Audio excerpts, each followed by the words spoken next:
Hello everyone, welcome to another episode of the Roker Rapport. This week finds us once more at the foot of the table, having spurned a gilt-edged opportunity to take any points from fellow relegation candidate Swansea. I'm joined as ever by long-standing suffering fans. Gav, how are you feeling today, mate? Not the best, mate. Not the best. Could be worse, though. It could be Hartlepool. Something like that. How you doing, James? Not the best, getting over the norovirus, but alright. No one's feeling tip-top. Tom, what about the weather in Florida? Is that cheering you up? Is that some sort of consolation? It's nice today. It's about 30 Celsius today. Jesus. It was cold it was cold last week, it's down to 16 Celsius. So it's like going on holiday after every loss. A bit chilly. Oh, sorry, I'll just go to Florida. It's fine. Don't panic. Callum, how you doing, buddy?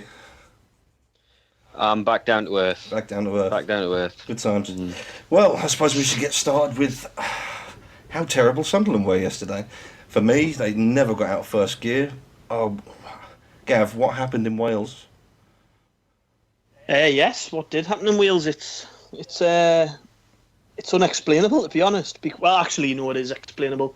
It's Sunderland, and we're quite prone to these type of things. If you think everything's all right, and then all of a sudden we shoot ourselves in the foot again, because that's what we did.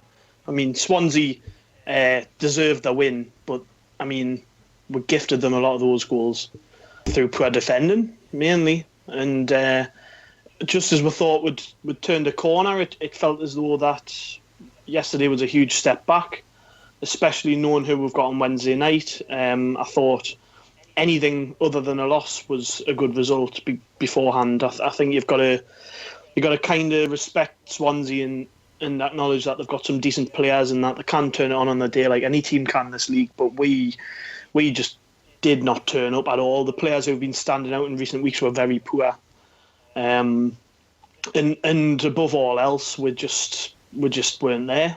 I think the players maybe thought that they were just going to turn up because Swansea are having a poor spell and we are in a good run. And I thought that maybe that we just didn't look prepared, and we kind of set up in a way which didn't suit us. Strangely, after watching us play so well for 3 or 4 games in a certain way, we decided to change everything. And obviously, Watmore's injury didn't help, but I mean, overall, the way we started the game kind of killed us. Well, I think the general consensus from most of the fans beforehand was that we were going to take at least a point, wasn't it? We were all feeling pretty confident, obviously off the back of the display against Leicester. And although Leicester weren't on their best, they proved that the other day as well.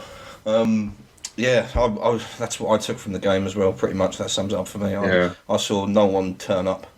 The players that were really trying, they weren't getting any service. Like, to be honest, I don't think anyone can blame Anichebe for anything that happened yesterday. We were all putting a lot of pressure on him as this man mounting this tank that's going to come in and change everything. In fact, we said in the last podcast, like, how do you defend against Anichebe? Well, I think that's how. Wouldn't you agree? Yeah, I'd agree. I thought we were really poor, really not good enough. Not to score against a team who concede as many goals as Swansea do is massively disappointing. We really didn't turn up in that second half. I think Bob Bradley said before the game that it was their biggest game of the season, and they played like it, didn't they? We looked complacent. They didn't. I think Callum made a good point on Twitter prior to the game where he said that the fact that Leon Britton came in was actually a big downfall for us because he'll add a bit of passion and drive because, you know, he's one of these fan favourites, and he certainly did. I actually think he was probably the difference. I think maybe a bit of perspective's needed. We've won 3 of the last 4.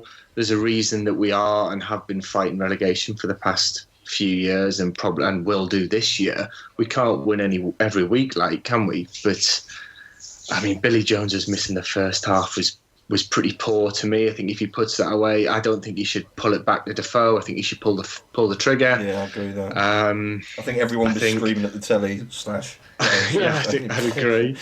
I think David Moyes, he's made the right decisions in the past few weeks, but on Saturday for me he should have started Jan Kirchhoff in place of Denier and probably Larson in the place of Pienaar. I thought the second half performance against Leicester was fantastic, and partly down to those two. Larson, for me, hasn't been a forward player for years. I mean, God knows why he was playing that far forward. For me, he's a busy midfield player, not someone who you push that high up the park. Yeah, a thoroughly disappointing evening. It sums it all up, really, doesn't it? Like, you mentioned Pino, right? We've got a question, and it isn't the only one we've been asked about him. But Dan asks, can you see Moyes dropping Pino? He seems determined to fit him into every game. So, what would you say about that, Callum? I think we've already said in previous podcasts that David Moyes is a very loyal person, and sometimes that might get the better of him. I think it's clear that he trusts Pino to go out on the pitch and to give what he's got. Whether what he's got is good enough is another question entirely. But I think it's clear that Pino is someone who he definitely trusts to take his message out onto the pitch and to try and deliver on the pitch itself. But I think the game yesterday was just an example of, first of all, we've said that if Anichebe plays well, we play well, but it's also key that if the other players use Anichebe properly, if we employ him in the right places, we'll play well as well.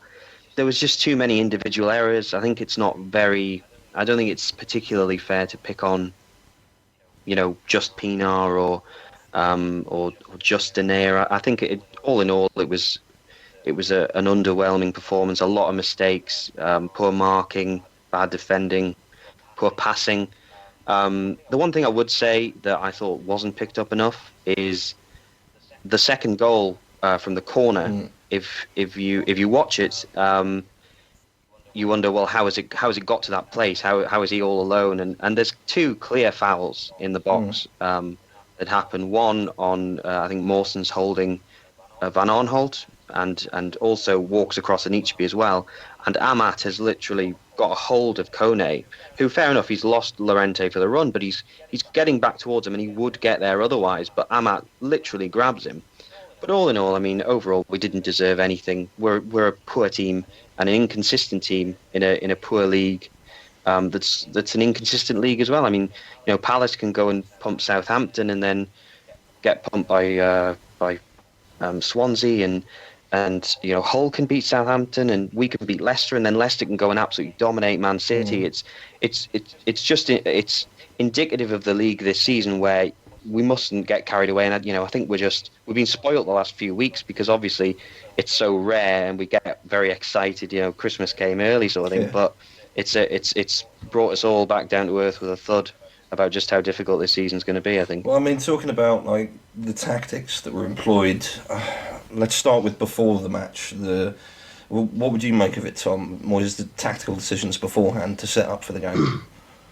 I think on paper, or at least analysing it before the game, it looks like it could work.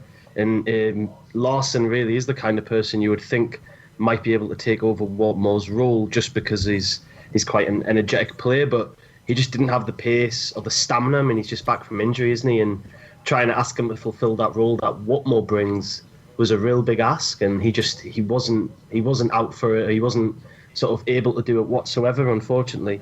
I think what Watmore brings us is, he gets so much stick for having no end product, but he brings this like really nice balance to the team. In that he made Billy Jones look like a world beater for the last few weeks, just because he gives you so much from the defensive side of things. He's always tracking back. He's always trying his best to provide as much support as he can, and I just don't think Larsson did that. And in all honesty, I was watching the game, and I didn't really see Larsson much, to be honest. No, he wasn't really doing much, and I don't even know if he really knew what he was supposed to be doing, unfortunately. I don't know what. Still, though, saying that, I don't know why we moved Anichebe over to the right, because then we had Pienaar trying to fill a sort of left-hand void that Anichebe was really good at fulfilling. He was able to track back and be a nuisance all over that left-hand side in attack and defence. And Pienaar just... we've said it so many times, he's like in his mid-30s. We're trying to make him an out-and-out central midfielder, which he's very limited at, in all honesty, in his skill set. he's too old, and he doesn't have the attributes to be that central midfielder that David Moyes sees him as, and it's disappointing because he played well against Leicester, but I think that's because Leicester gave him a lot of time on the ball against teams like Swansea that are in a desperate fight for their lives, and they're going to throw everything at you. He's not really the player for the job, unfortunately. I think, if anything, I think it was Callum or Jim made the point, I do think Kirchhoff should have started, and I think that's a little bit of naivety from, maybe not even naivety, just stupidity from David Moyes. Gylfi Sigurdsson is going to run the show in that game, in that hole. Denier wasn't marking him, and Dong wasn't marking him. I think it would have been nice to have somebody like Kirchhoff, just a big physical presence, who could slow the game down, who could frustrate somebody like Sigurdsson, because he ran the show, in all honesty. He was absolutely tremendous. His set-piece delivery was superb. Why we kept shooting ourselves in the foot and giving stupid free kicks away in dangerous positions, I'll not be able to sort of get over that. It was like I said, it was just shooting yourself in the foot. It was dreadful at times. It's happened a lot in recent years, hasn't it? Our set-piece defending has been terrible for as long as I can remember. It has. It really has. And I think the issue for me, I'm not going to slag David Moyes off, because maybe this is just a blip and we come out and we do absolutely fantastic in our next 3 or 4 games. But the issue with me is you could see after about 10 minutes it wasn't working and something needed to change. And we kind of persisted until after half-time. Nothing was really done to change anything. And Swansea just sort of took more and more of a grasp on the game and just sort of outperformed us as the game went on. And that's what irritated me, and I think that is the major flaw in David Moyes' game plan and his tactical nous, is that he's too slow to react. I mean, bringing Manquillo on at 3-0 down, what is the point? Yeah, I was going to say, what do you make of that, Gav? I mean, to defend a 3-0 loss, why bring on that defender? I don't know what to make of it, because I was full of praise for him doing it against Leicester, when at that stage of the game it was probably the best thing to do.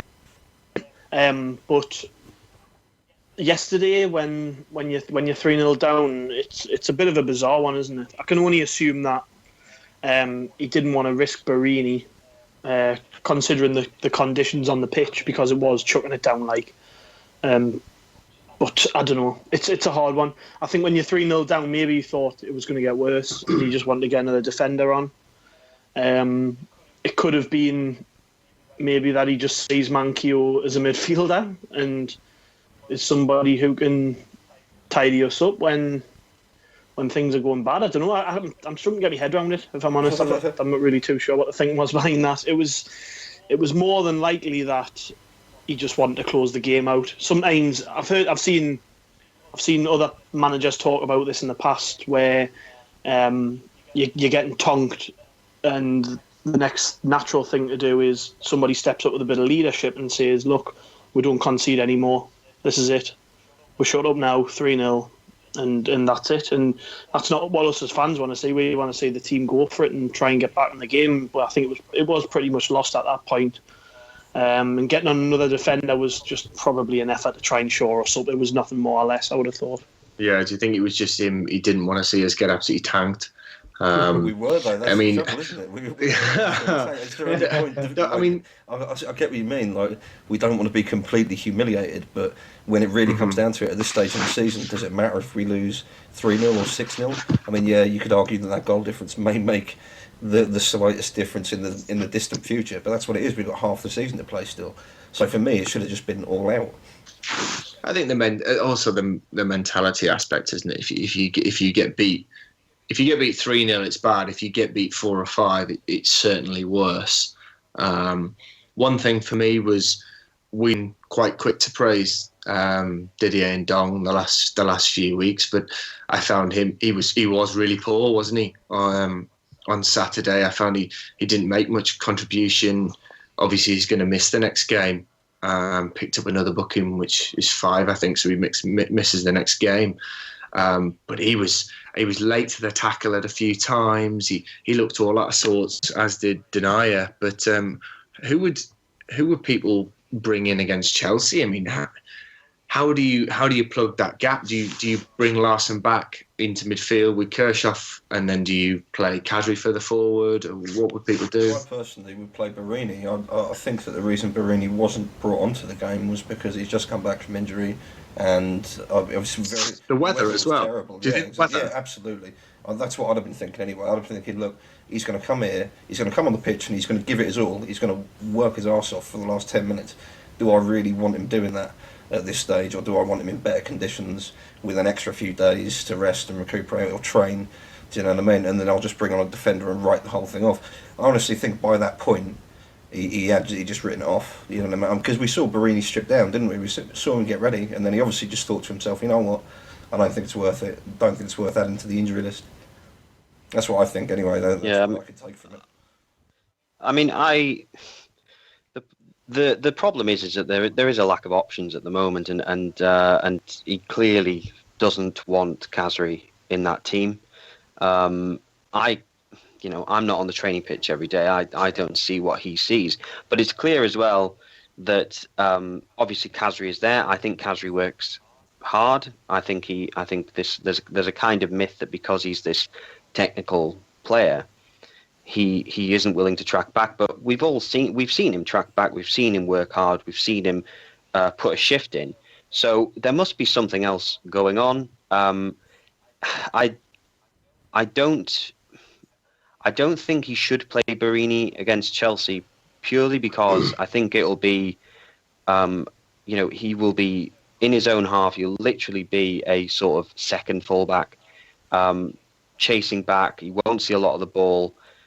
He'll be expected to sort of put his foot in, win the ball back, try and tackle. And I think when he's just back from injury, it would be better to save him for a game where we're going to maybe have a bit more of the ball and where we can maybe get at people a bit more. Because one of Borini's greatest strengths is that he works hard. But since he's just back from injury, I think the way Chelsea are playing, it'd be a massive ask for him to do that role. So there is an argument for him possibly playing Manquillo in front of Jones, moving Larson and Kirchhoff and De Gea into midfield, and your outball is literally just a Anichebe up against Azpilicueta with Defoe around him and trying to get out that way. And that for me is the only way I could see us doing anything. But against Chelsea, I don't know. I just think it wouldn't be the right game to bring Borini in. We'll carry on with more about Chelsea momentarily. But I didn't pick a select question for this point because there are so many people saying it. But it's all about Januzaj, and it's basically, the question is generally, are we sending him back in January? Are we just cutting our losses with him, and are we going to do something else? Yes. Yes? I wish. I hope so. Please. The issue is, he is, but are we paying for his wages? That's the big thing. Because it's a loan deal, we don't know. If we're paying for his wages, yes, send him back. If we're not, then it raises a different type of question. If we're not paying for his wages, it's nice just to have a body for free. Yeah, who does have some talent, undoubtedly, but I don't know if it's just he needs a run of appearances to actually get going. I don't know if just he doesn't really care. It's only Sunderland, like he just has to be here.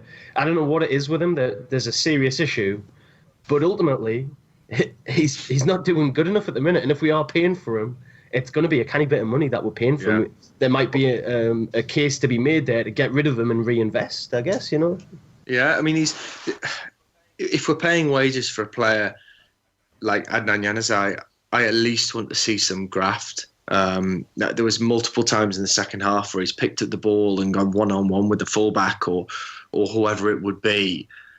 He's failed to take on the fullback. The fullback's won the ball and he's just chucked his hands down and he's looked like, I can't really be arsed. I'm not going to chase back. I'm not going to battle.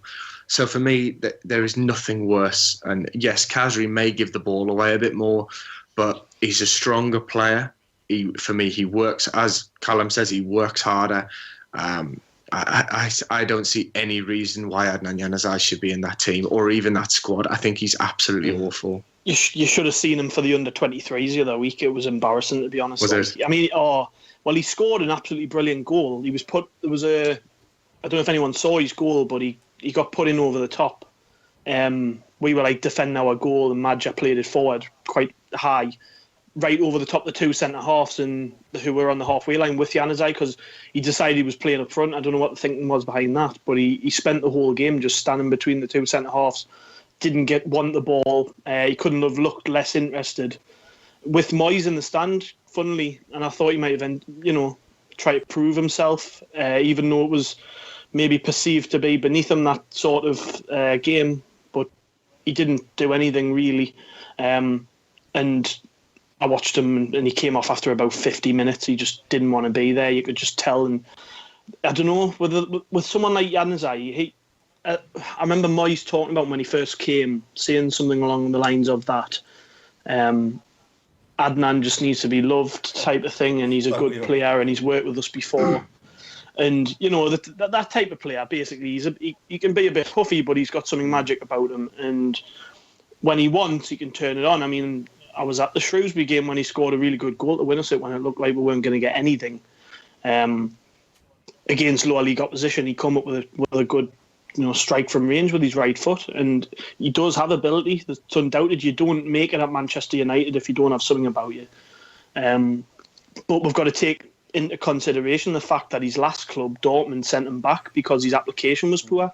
And I think when you're a team like Sunderland who are going to struggle, and we know that that's what we're in for this season, and we probably knew when we brought him in, nobody was under any false illusions, and nobody thought that Januzaj was walking straight into a team who were going to compete in the middle of the table, which is probably the type of team he needs. He needs to be playing somewhere where there's less pressure on him to defend, where he's going to see more of the ball in the attacking third rather than on the edge of his own box, because that's not what type of player he is. He's a flair player.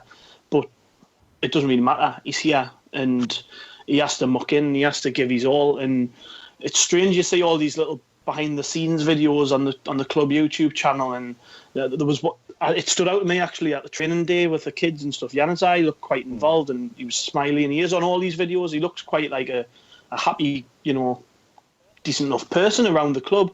But when you see him on the pitch, he doesn't look arse. Now, I don't know what it is with him, to be honest. I don't know whether Moyes is maybe running out of patience with him now, because he hasn't been starting him since he came back from injury, whereas before he was injured, we were sitting questioning, going, well, do you think there's a chance that it's in his agreement that he's got to play or something? That was the excuse we were given for it. We were kind of thinking, is he playing because we have to? Obviously, that's not the case, because we've seen that he sat on the bench for the last 4 or 5 games or whatever, and Moyes clearly is having second thoughts. But for me, January comes around, regardless of whether he's taking any wages up or not, he has to go back. Yeah, simple as that for me. I mean,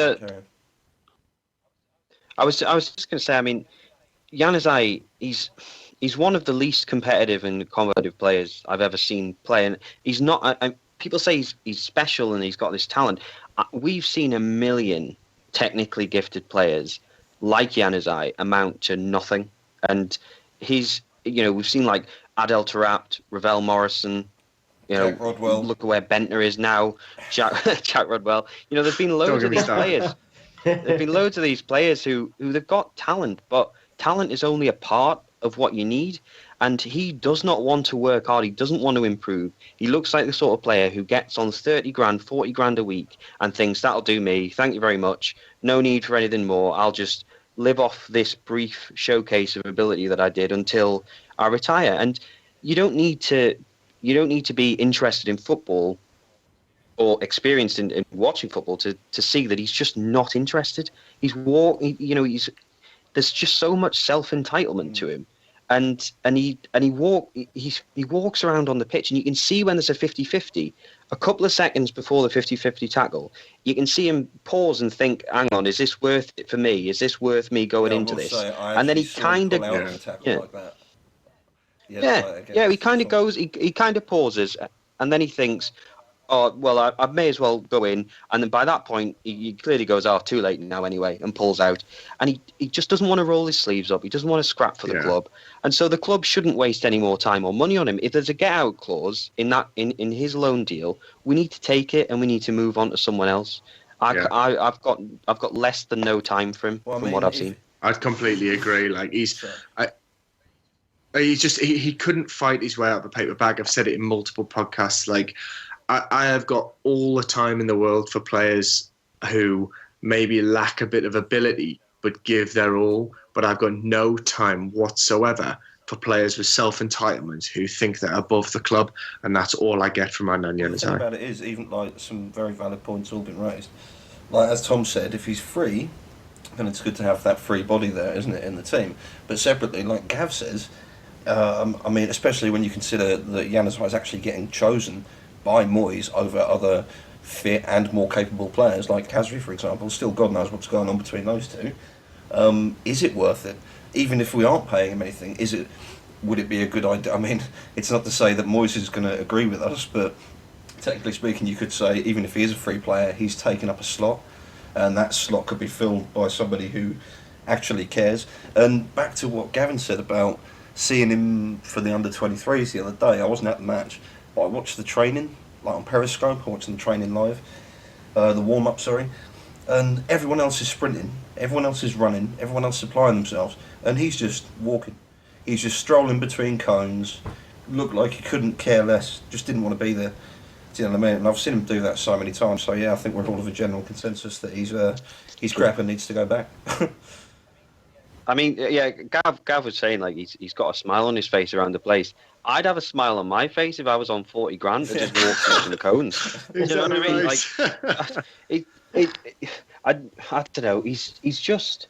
I mean, how much impetus is there? Like, Moyes has every reason to want to play him, to want to start him. He's Moyes' guy. Like, Moyes has raved about him. There's vacancies in wide positions, and there has been all season for him to play.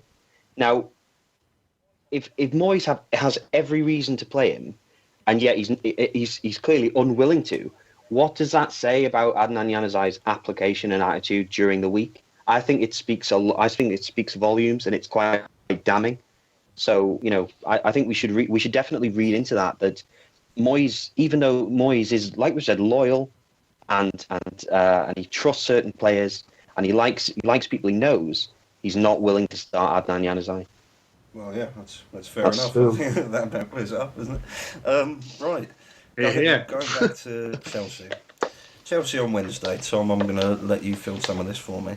What I've got, I just did a brief stat look up. I know it doesn't always mean much, but they're still terrifying to me. 9 consecutive wins in the league, 25 goals scored in those games. I mean, how are we going to cope with a team like that? Also, another question, what do you think about the sort of team that they'll put out? Do you think they'll put out their full league team? Do you think Costa will start against us? I think they'll go as strong as they can. I think they're just desperate to get points on the board, and they'll see Sunderland as right pickings. And I know we're at home, which is it always a positive for the club that we're at home? Sometimes fans can get on the players' backs, but I think for me, the one moment from the Swansea game that I can say stood out, and I thought, oh, this worked, was again when Pickford collected a ball, he pings this beautiful ball out to the right for Anichebe, brings it down, releases Defoe on the counter-attack, and it was when Defoe, I think it was about 22 minutes, Defoe slams a left-foot shot over the bar. I think against Chelsea, that could really work because of that weird system they play. They play like it's almost a 5 at the back, but sometimes it's a 3 at the back with 2 Roman wingers. I think if you can get Anichebe into some space where one of those wing-backs sort of maybe is or isn't there, you know, sort of, it's so fluid that there's always gaps in their back line. And if you can find Anichebe in those spaces, we can seriously cause them problems. I think we're quite right to say Khazri has to come back in. Probably one of the only midfielders we have who can hit the target from outside the box, in all honesty. And those are the opportunities we're gonna get if we play Victor Anichebe. I think maybe try and utilise Anichebe a little bit more. We didn't play to our strengths against Swansea, and that's something we need to do against Chelsea. I think Chelsea, I really do think they're going to absolutely mop the floor with us because, like you said, you know, the stats and just sitting watching them, you can see that Conte has them as just such a well-drilled team. No European endeavours to distract from the league. I honestly think that I don't think it's going to be an embarrassing game. I think it's going to be one of those sort of routine games where Chelsea come out and win 2-3-0. But if we can use Anichebe effectively, then I do think we have a chance of at least springing a couple of surprises. And even if we get beat 2-1, 3-1, and we play very well, we're going to come out that game thinking, oh, well, positives. That's what we need to aim for at the Chelsea game. I think points are kind of out the question, in all honesty. But if you can come away sort of thing, and actually that was a really good performance, it answered a lot of questions that were left over from the Swansea game, then to me it's not as good as a win, obviously, but it's as positive as a win for the fans leaving the stadium. I see. I wouldn't go as far to say points are off the table. Like, I'm the most positive of fans. I think, Sodom, of course we can get something from that game. The main thing, all I want to see, as Tom said, is I just want to see some fight. I want to see Bobby Khazri play. I want to see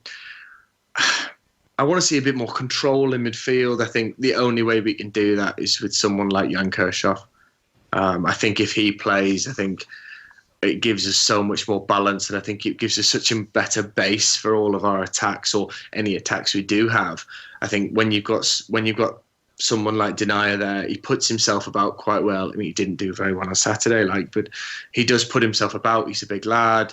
He does cover a lot of ground, but Adnan Kirchhoff just has so much quality on the ball. I think he has to start. If he starts, you never know. Why not?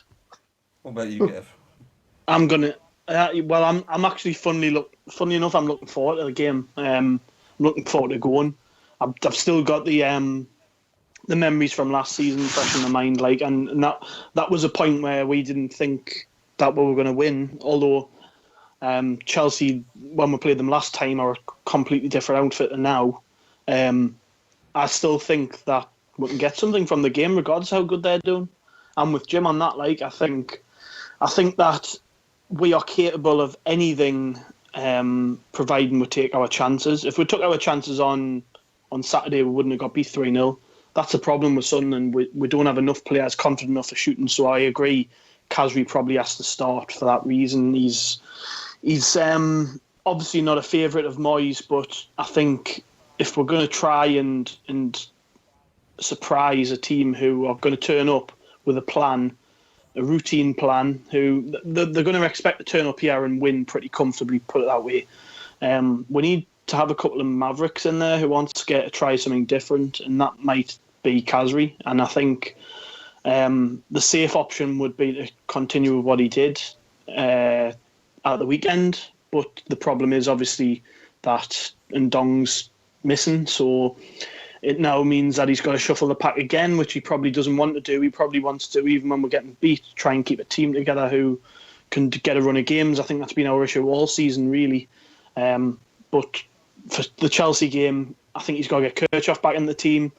He's got to think about maybe freshening up the wide areas, and I don't mean not playing an Ichibi. I think he's our outball. What I do think, though, is that he's got to move him back to the left-hand side, because it was patently obvious at the weekend that playing him on the right was just ineffective. It didn't get the best out of him. It didn't get the best out of Van Aanholt. And first and foremost, just turn up with a bit more of an idea about what we're doing. I think having seen us play so well in 4 or 5 games, to then change it away at Swansea, and the players who had been playing well in that system previously just look kind of lost. Go back to what we're good at. Let Chelsea come at us if they need to, but at the end of the day, as long as we give our all, points not off the table for me. Points not off the table. Of course it isn't. Why we've done this many a season before. I mean, if we get anything against Chelsea, it's a bonus. I mean, you look at, is it Watford the game after?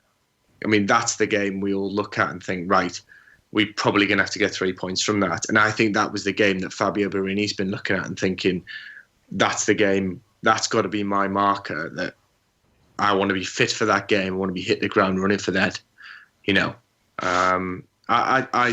Chelsea have been fantastic this season, but if we can get, Victor Anichebe into compromising positions, I mean, who are Chelsea's fullbacks? Well, I mean, because we've had a lot of joy this season, haven't we, with Victor Anichebe overpowering their fullbacks. Is that an area where we can kind of take advantage against Chelsea? They're playing this sort. Marcos Alonso, or is he injured? He's not injured, is he? They're playing a sort of 3-4-3 at the minute, where their fullbacks are pushing on. They've got Moses and Alonso wide, and then they've got the three centre backs with Azpilicueta on the right hand side, and I think it's Gary Cahill on the left and David Luiz in the middle. So I think if you just put Anichebe on Azpilicueta, because he's the shortest of the three, and he's the least natural sort of centre back. So he is a fullback by trade. So I would say that would be an option for us to go for. We're going to need everything to go our way if we're going to get anything out of it. We're going to need Chelsea to miss some chances. We're going to need Pickford to have another great game. The individual errors are going to have to be cut out, and we're going to have to sort of not give the ball away in our own final third and in our own half, particularly. We'd like Moyes to swallow his pride a bit and play Khazri. Whether that'll happen, we don't know. But I think it's important as well that we have a proper shift from Patrick Van Aanholt. He'll have his hands full defensively, but hopefully he can get up the pitch as well and support Anichebe on the left hand side, and he can make Chelsea maybe think twice. But they've been playing so well, and Costa looks unplayable. They've got a really good system. They've got good balance, and Matic and Kante have been dominating the ball in midfield. So whoever we play there, I think it's going to be an uphill struggle for us to really control the ball at all.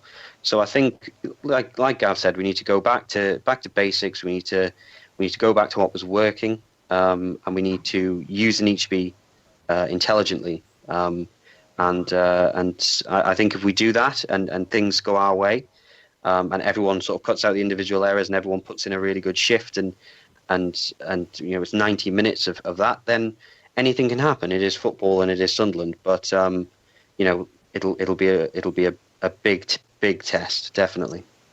Does anyone think that Pienaar will start again? I think he probably will. God, that's depressing. Isn't it? God, straight away I think we all know what we're in for, don't we? I mean. Thing is though, right?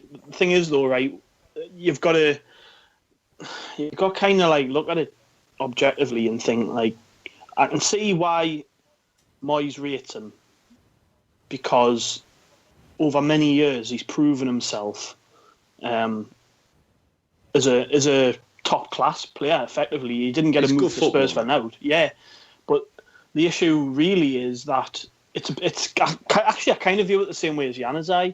I know Pienaar is obviously a lot more committed and he's a lot more vocal, and obviously he's got an experienced head on his shoulders. But he's a bit like a luxury player that you can't afford. I know it's a cliche, but like last week against Leicester, when he was allowed time on the ball, he looked fantastic. But against teams who aren't going to allow you the ball, what is the point in him being on the pitch? And like Chelsea's midfield of Matic and Kante, they're going to eat him up. Like, he won't touch the ball. There's no point in him playing, really. Because if we're playing with Pienaar, it's going to be like playing with 10 men. You could kind of say the same. Sorry, Nick, go on. I was going to say, do you think anyone other than Pienaar is going to have that much more effect than him? Do you think, like, if Larson comes in, he's going to be that much better than Stephen Pienaar? I mean, we all love Seb Larson. He gets about the pitch a lot more, but against Kante and Matic, I mean, it's. I think Gav's right though in terms of out of possession. Yeah, you would rather have someone like Larson than someone like Pienaar, because Pienaar's abilities are best demonstrated in possession. Out of possession is positioning. He doesn't read sort of his defensive responsibilities too well. I think he's bang on really that when Leicester City last season, everyone was talking about how low their possession was, how low their completed passes were, and yet top of the league, scoring goals, playing decent football, but they had what's one of the lowest possession stats in the league, and this season they're not any different in that respect. So, Pienaar looked good in that game because we had more of the ball, and they were quite willing to let us have it. It's just their game plan didn't work. Against someone like Chelsea, you've got to question whether Pienaar is going to be shown up, and what we've seen so far this season is that he most likely will be. As long as Jack Rodwell's not playing, eh? Do you know the thing is though, lads? I'm quite glad really that we've came on the other night and we haven't ripped strips off them, because straight after kick-off straight after full time I was properly gutted, like, because I thought we were going to get something, and as we all were, we were all gutted with the same. We're all expecting at least something from that game, and we didn't. And it was the manner of the defeat as well, wasn't it? It wasn't the way we've seen them play in recent weeks. So I am quite glad that we've came on the night and we haven't tore strips off them, because perspective is needed. Someone mentioned at the top of the show, and I think that's a good point to sort of summarise it on as well, is that at the end of the day, we haven't played too badly recently, and even if we don't win against Chelsea, that's still 3 wins from 6, which is still good form. And we've got Watford at the weekend as well, and it means at least that if we can carry that on, and Moyes said it best actually. He said after the Leicester game that we need pockets of form like this to keep us up. I'm guessing by which he meant, if we're going to go 2 or 3 games where we don't win, we need to then follow that up with back victories, And then you look at our fixtures coming up over Christmas, and they aren't too shabby, to be honest. Yeah. So no, they're not. I mean, you look at them and you think. I mean, obviously, we've got Watford after Chelsea. I mean, that's. I think it's not a must win, but I mean, it's certainly a winnable game. They did have a good result the weekend against Everton, but they're in no great shakes. So that's certainly a winnable game. We've got United away on Boxing Day. Anything can happen at United this season. I mean, they are starting to look a bit more solid, but I certainly don't feel that intimidated going to Old Trafford anymore. Then we've got Burnley. And, Burnley, they're a tough team to break down at Turf Moor, but, they don't score that many goals, do they? And I would like to think that, if we want to stay in this league, we could give them a good game. Burnley will stay up this season, guaranteed. You reckon? I'm a big fan of Sean Dyche, and yeah. I think that their home form will keep them up. I think that Burnley have been underestimated by a lot of people this season, and one thing you can't deny about them is that they are a team and they work incredibly hard and they know their jobs and they play for their manager. And I would be amazed if they go down this season. So you think that maybe like that would be great for us? Yeah, maybe. Fingers crossed. Let's pray that they do. On a separate yeah, absolutely, yeah. Note, just to round this off, we obviously got some news this week. An official statement from the club telling us that Mvia wouldn't be joining in January. Like so many people mourn across Wearside. Wearside mourns. Gav, what do you make of that, mate? This whole saga that's dragged on for far too long. Just glad it's over. I'm just glad it's over. To be honest, I think the correct steps were taken by the club. They knew what sort of shitstorm they'd face if they didn't give it, some recognition, because everybody had pinned their hopes on. Well, not everybody, but a lot of fans had pinned their hopes on us agreeing this fabled pre-contract, which we couldn't have even signed anyways. But that's another story. But people had pinned their hopes on him via at least coming in January. So for the club to come out and say, look, basically it was we tried our best and he didn't want to come, so that's the end of it. And still people thought that was a stick to beat the club with, when in truth we don't have the money to pay somebody like him, because he's now playing every week for Kazan, who are going to offer him a deal which is as good as the one he's on, which is apparently $100,000 a week. Now, we can't afford to pay a player that. He wasn't that good. Sorry, but I really did like Jan Mvia, and I want him to come to Sunderland, but there's no way in hell I'd be paying him $100,000 a week. So, yeah, I'm glad it's over with. We've got bigger fish to fry in January, namely filling positions that need to be filled. Jan Mvia is not going to score us 5 goals between January and the end of the season, which is what we need from him, whoever was signed as a midfielder. So, yeah, glad it's over with. I'm kind of disappointed in the way some people have been going on social media about it all. I mean, what more do they want from the club? We know we're skin, we know we've got no money, and you want to throw money at another sort of holding midfielder or a box-to-box midfielder, which we have an abundance of. Like Gav said, Jan Mvela's not going to come in and cure us of our woes. We need somebody who can play in that final third of the pitch. We maybe need to look at trying to get some quality out on one of the wings and another defender just to bolster the numbers. You know, why would we throw money at Jan Villa? What's he going to bring to the team that someone like Jan Kirchhoff brings already? You know, and Villa's not some magical remedy. And I'm just pleased the club have been really open with us about it. You know, like they said, they offered him terms for January, and obviously that isn't a pre-binding contract. That's okay, Jan. When your contract ends, like, we could offer you this. And he's like, okay, I'll mull it over. Decides Kazan are going to offer him more because he's happy playing there again. I mean, the reason he left Kazan was he fell out with the manager. Manager's not there anymore. So he's happy where he's at. He's getting paid a ludicrous amount of money to play in the arse end of nowhere in the freezing cold. Let him. You know, I mean, we can find somebody else who's going to come in half the wages and do just as good a job. You know. So I think and piss off and don't come back. Yeah, that's what Tom said. Yeah, right. I think exactly. It's more. It's more what he represents. I think it's more what Jan Villa represented, which was. Hope. You know, hope and for a lot of fans, that's what it was, isn't it?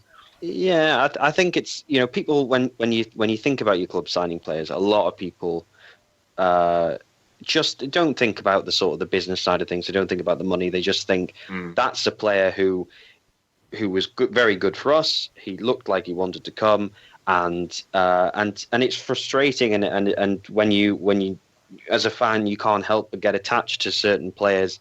And he won't be the last for this to happen.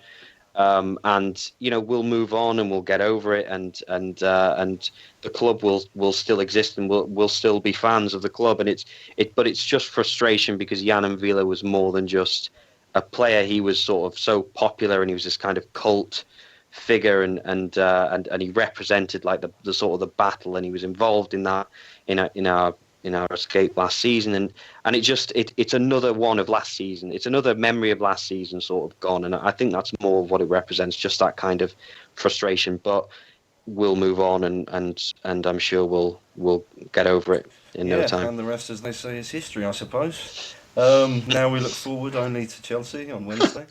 Thanks for joining us at the Roker Rapport. Thanks to you lads for being here. Don't forget to subscribe to Acast and iTunes. Hopefully we can bring you some better news next week. Until then, take care. This is the Roker Report signing off. Bye now.